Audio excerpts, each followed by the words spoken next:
Hello once again.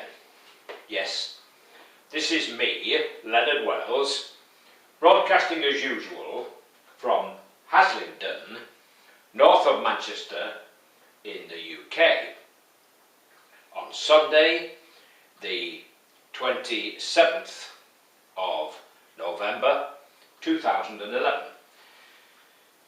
This is part 29 of my series, The United States of Europe. And at the moment, in this period, October-November 2011, the subject of Europe is uppermost in our minds. And today, since I've already gone through the 27 countries which currently comprise the EU, I'm going to start looking at countries which I would like to see join, and which it makes sense for them to join. The most important of these is Turkey. I don't want to spend all day talking about Turkey because I know you'll get bored, particularly on a Sunday. But it's a huge country, more than 3 times the size of the UK, with a larger population, some 75 million, compared to our 62, and compared to France's 62 million. Smaller than Germany, which has 82 million, which is by far the biggest population in Europe.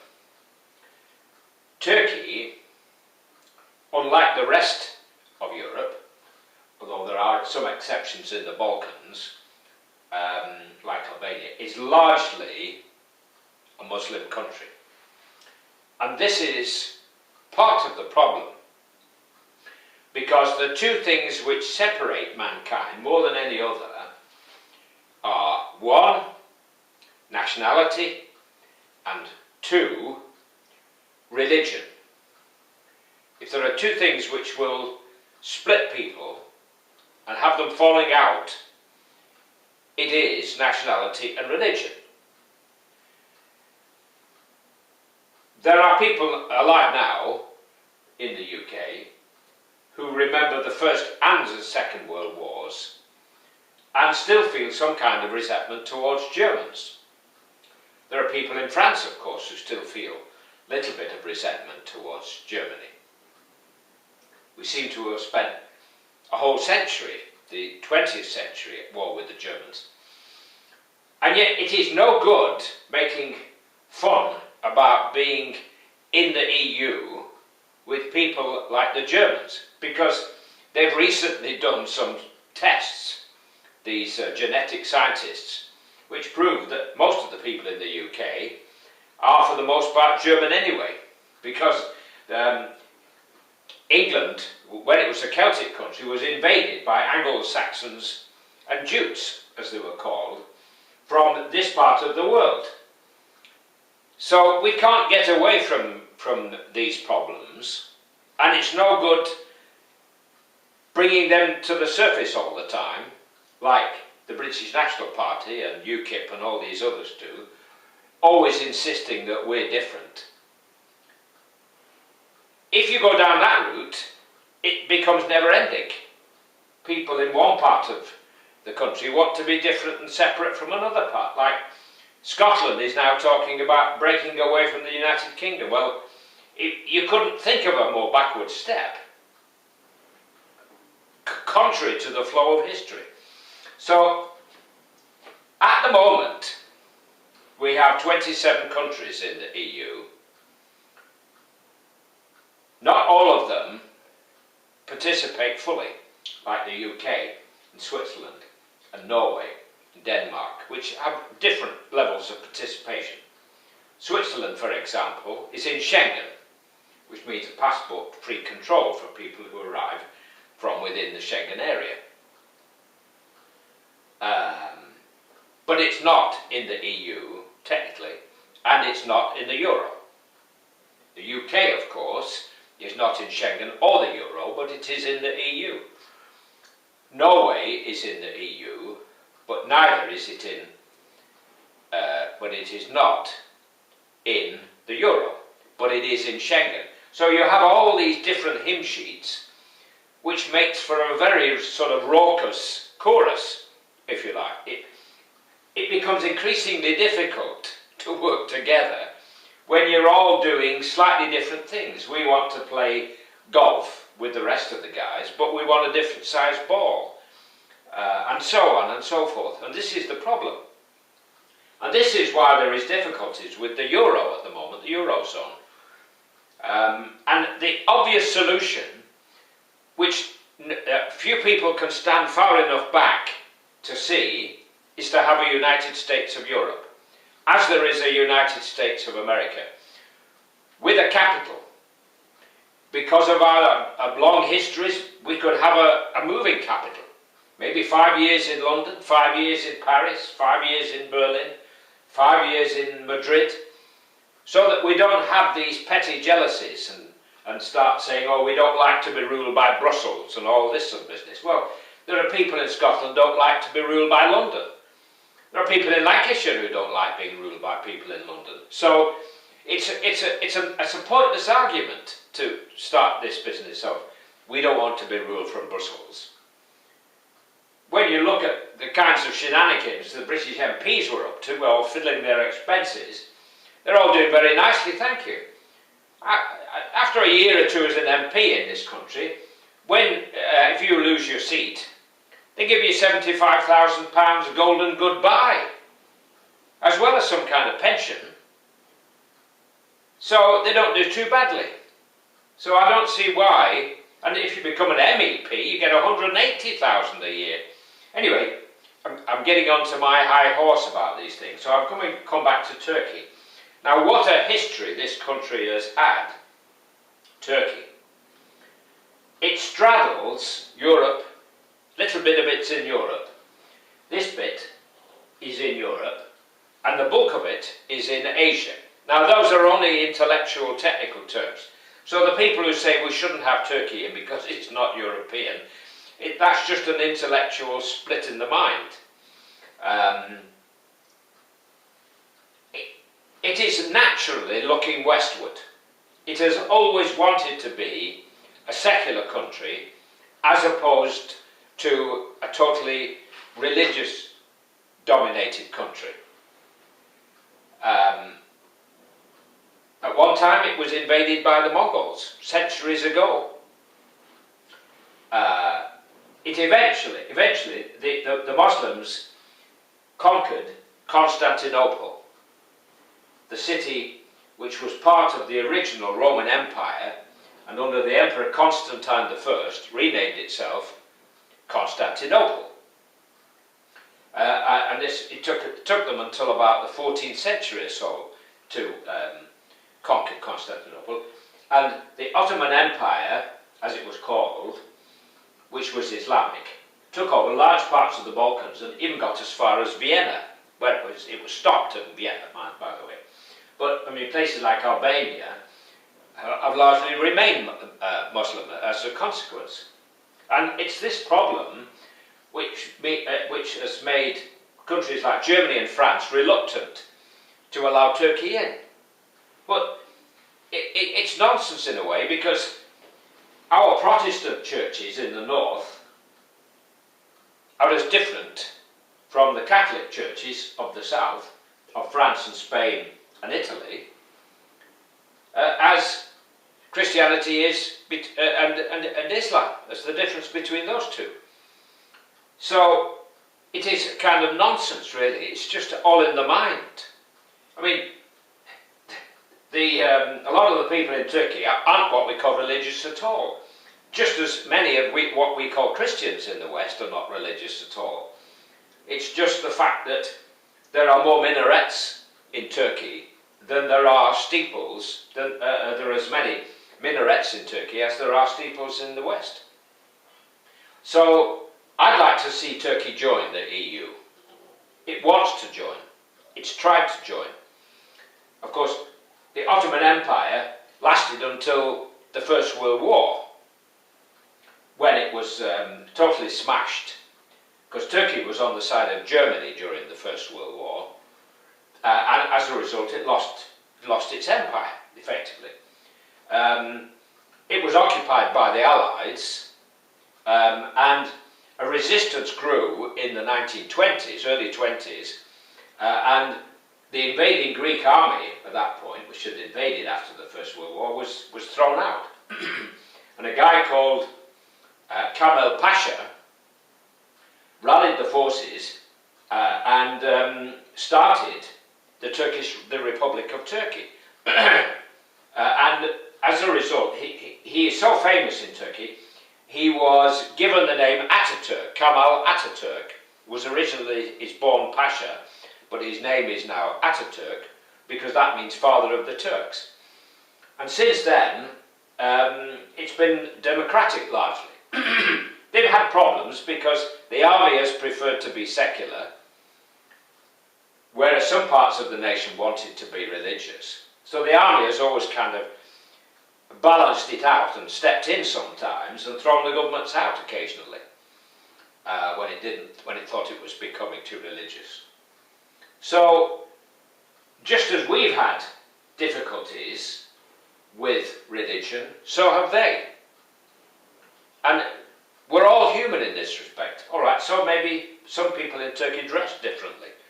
Well, I can tell you in Haslingden, there are probably as many people walking around in Oriental, Indian or Pakistani dress, and women in burqas, as there are English, in the town centre anyway, because we have quite a number of immigrants.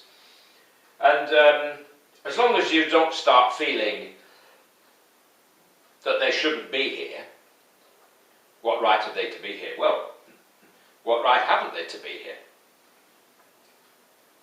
We're all part of the human race. All these different countries which we looked at, all 47 of them,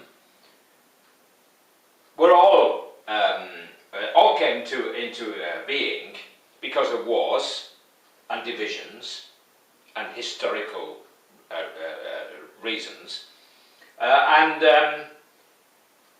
it's silly to keep on enforcing all these divisions. We've got to remember that we are part of the human race.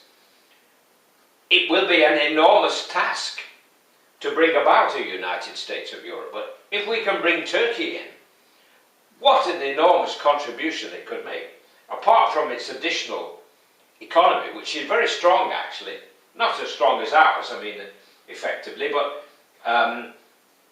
currently, for example, gas and oil pipes run through Turkey and sometimes under the Black Sea to the Mediterranean from Azerbaijan, where there is gas and oil and so on. Turkey is a very modern country. Beautiful city, Istanbul, huge city. It's surrounded by the Black Sea to the north and the Mediterranean to the south. It's always had problems with Greece, and one of the reasons it hasn't actually to date joined the EU is because of the problem of Cyprus. Because the Greeks largely dominate the population of Cyprus, but there are Turks in the north. And there were always a kind of friction between them. And eventually, in 1972 or so, thousands of Turkish troops invaded and occupied the north. So they've actually split the country into the southern part of Cyprus, which is in the EU, and the northern part, which is only recognised by Turkey as an independent country. They have 36,000 troops stationed there. Well, they're going to have to swallow that and to overcome the objections of other countries. And this is one of the benefits of the EU. Because we are so strong, and because everybody looks to be part of this strength, to be part of this great, this wonderful arrangement that we have between us, which will guarantee peace for 2,000 years, just as we've had wars for 2,000 years. all the countries that want to join are forced to play by our rules. Turkey has had to remove the death penalty, change its attitude and laws about men and women and bring equality, change some of the way the law works in their country, get rid of corruption and so on. And they will have to learn to play the ball with Cyprus. So, if we can bring Turkey in, not only will we have the added strength of all this extra people, very industrious people, hard-working people, but Turkey itself, which is a very powerful military country, I think it's the second largest military force in NATO, 1 million personnel in the armed forces. And the Americans have got nuclear weapons stationed in Turkey because Turkey is part of NATO. Turkey fought in the Korean War, and it does in Afghanistan. Now, one of the big problems in the Middle East is Iran, because they seem to be ruled by nutcases, and they're trying to get themselves a nuclear weapon. Well, if ever they do, heaven help the lot of us, because if ever they use it against Israel, the Middle East will just explode. And of course, since the Middle East is where we get our oil, the whole world will come to a grinding halt. If that doesn't involve a world war, that doesn't start a world war, never mind just a war between Iran and Israel. So I believe that Turkey would be a good, strong bulwark between us and the Iranians, as well as a good influence within Europe to balance our Christian past to some extent, to help us to forget the hurt of the Crusades, because they still talk about the Crusades. Have you noticed some of these fundamentalists? They still assume that America is fighting a religious crusade. Well, we've got to let all that go if we're going to look forward to peace, because if we hang on to the past, if we constantly glorify war, there's no hope, because we'll just continue to fight each other down the centuries. Every city you go in Europe, there is a statue. If it's not one of a man on a horseback with a sword, or a soldier with a tin hat and a rifle and a bayonet sticking out of it, commemorating some great battle of the past, then this is the problem, that nations are still looking back to the military past. So we've got to let go of that. It brought us nothing but pain. There is no glory in war. The Americans spent billions bombing Germany flat during the Second World War, and then had to spend billions rebuilding Germany. What crazy madness is that? If we can put all our collective energies into this United States of Europe, we can have 2,000 years of peace, and all our energy will then go into forward-looking projects, not backward-looking projects, forward-looking projects. For example, I'll just give you one. They built a bridge and a tunnel between Sweden and Denmark, between Malmö and Copenhagen. The Øresund Bridge, as it's called. Tremendous. We have a tunnel between France and the UK, and high-speed trains. One day you'll be able to get on a train in Edinburgh, high-speed train with sleepers, and go all the way down to Istanbul, and why not? You still can take a train from London and eventually get all the way down to Istanbul. It takes a while, a heck of a sight longer than flying, and probably costs you a fortune. But personally, I want to try it, because my girlfriend lives in Bucharest, and there is an overnight train from Bucharest through Sofia to Istanbul. And there's a regular overnight train from Budapest, which goes through Bucharest, that's the same train, down to Istanbul. But I digress a little. So, that's Turkey. In my final talk, I'm going to talk about the Ukraine. That's the other big country I'd like to see join. let's just hope it comes to pass soon. Most of us just think of Turkey as being a long way away, where they make Turkish delight and smoke Turkish cigarettes and drink Turkish coffee. But it is much more westernised than we imagine. So we've got to get rid of these fantasies from the past and these kind of impressions that we have. Immediately you say the word German, some people in England all think, oh my God, and they think of Adolf Hitler and the Nazis and all that, and so on. We've got to get rid of that. We are all part of the human race, exactly the same. Well, God bless, while it's still legal here in the UK to say God bless. Take care and bye for now.